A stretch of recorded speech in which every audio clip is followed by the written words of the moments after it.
আমরা গিয়ে calling bell দিতেই আপু দরজা খুলে দিল, আর দরজা খুলে তো পুরো সারপ্রাইজ, মানে আমরা যে এসেছি বিশ্বাসই করতে পারছি না। দৌড়ে গিয়ে কিচেনে গিয়ে কিন্তু আগে শুরু করে দিল পাস্তা রান্না করা। আরে ভাই রয়ে শুয়ে, আম্মু তো বলছে তুই একটু রয়ে শুয়ে নে, আম্মু তো বলছে তুই আগে একটু দম নিয়ে নে, তুই এখনই কেন এসব তাড়াহুড়ো শুরু করেছিস? আপুর সে এক কথা, তোমরা কিন্তু না খেয়ে যাবে না, যেহেতু এত রাতে এসেছো খাওয়া দাওয়া করেই কিন্তু যাবে। এদিকে আম্মু দেখো পেঁয়াজ মরিচ গুলো কেটে দিচ্ছিল, কারণ আপুর একটু হেল্প হবে আর কি, কারণ আপু তো একা এত সব সামলাতে গেলে একদম হিমশিম খেয়ে যাবে, এত বেশি পারবে না। আর আমার কি কাজ, আমি তো ক্যামেরা নিয়েই ব্যস্ত, ভিডিও নিয়েই ব্যস্ত। তো আম্মু দিকে পেঁয়াজ মরিচ গুলো কেটে দিচ্ছে, আর আপু হচ্ছে ওইদিকে সবকিছু ধোয়া টোয়া করছিল আর কি। পেঁয়াজ মরিচ এখানে কাটাকুটি রেডি, এদিকে পাস্তাও সিদ্ধ বসিয়ে দিল। এখন পাস্তাটা সিদ্ধ হয়ে গেলে কিন্তু এটা একটু ঝুড়িতে ঢেলে নামিয়ে নিতে হবে। তোমাদের সবাই জানোই প্রসেসটা, মানে নামিয়ে নেওয়ার পর হচ্ছে ঠান্ডা পানি দিয়ে এটাকে সুন্দর করে ঠান্ডা করে নিতে হবে, যাতে পাস্তাটা আর বেশি সিদ্ধ না হয়, নরম হয়ে না যায়। পাস্তাটা কিন্তু সুন্দর করে আমরা রেখে দিলাম এক পাশে। এখন হচ্ছে পাস্তাটা রান্না করার পালা। প্রথমে কড়াইয়ে তেল দিয়ে দিল, আর তেলের পরে কিন্তু পেঁয়াজ কুচি মরিচ কুচি ঢেলে দিতে হবে। সুন্দর করে এটা নাড়তে হবে কিছুক্ষণ, আর নাড়তে নাড়তে বাদামি যখন হয়ে আসবে তখন কিন্তু, আচ্ছা আমি যেটা বলছি এটা কিন্তু পুরোপুরি যারা একদম রান্নায় কিচ্ছু জানো না আমার মতো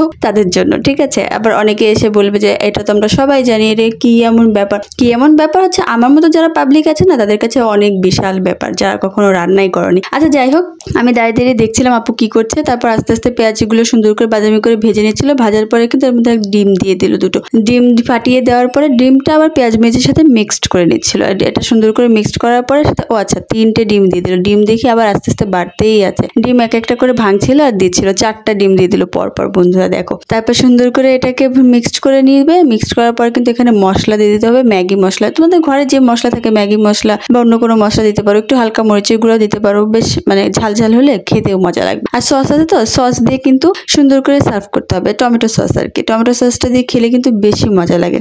তো সুন্দর করে আপু এখানে নাড়াচাড়া করছিল, আমার তো দেখতে ভালো লাগছিল। আর এরপর যখন রান্নাটা হয়ে যাবে না, খেতেও দারুণ লাগবে, তাই না?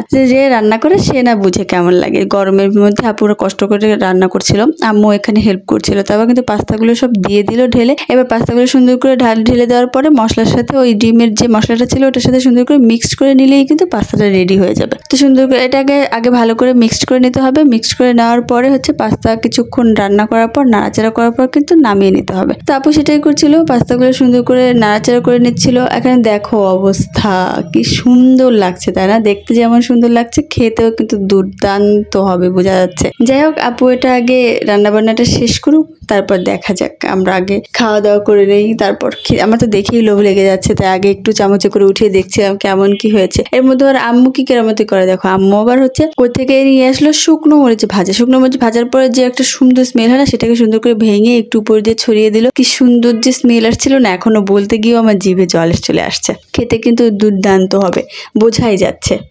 এদিকে আপু নাড়াচাড়াই শেষ হয় না, আমি তো ওয়েট করছি কখন এটা রান্না শেষ হবে আর কখন আমি খাবো। অবশেষে মনে হয় চুলাটা অফ করেছে, এবার রান্না বান্নাটা শেষ হলো, আমি খেতে পারবো ভাই অ্যাটলিস্ট। আমি তো সেই আশাতেই আছি, আমি কখন এটা খাবো, কখন এটা খাবো।